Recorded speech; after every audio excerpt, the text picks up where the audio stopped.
आपण પહેલા વિડીયોમાં દેખલા મહારાષ્ટ્રમાં એકूण 6 પ્રશાસકીય વિભાગ છે તે હિમી દેખના છે આપણું औरंगाबाद प्रशासकीय विभागમાં છે 8 જિલ્લા અને તેરી ટ્રીક છે ઉપર જલેબી नाही તે ઉપર જલેબી नाही હિરુબે એક એક આંકડા પર કદ એક એક જિલ્લાનું નામ છે જે આપણું અગા દેખજે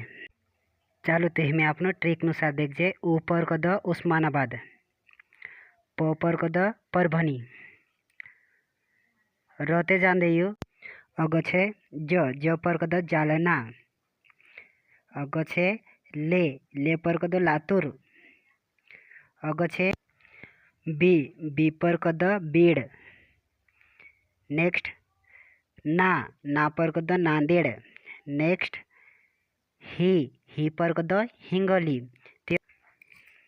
ऊपर कद उस्मानाबाद प पर परभणी ज पर जालना ले पर लातूर बी पर बीड़ ना पर नांदेड़ ही पर हिंगोली। दोस्तों ऐसा वीडियो देखने करता सब्सक्राइब कर देजो।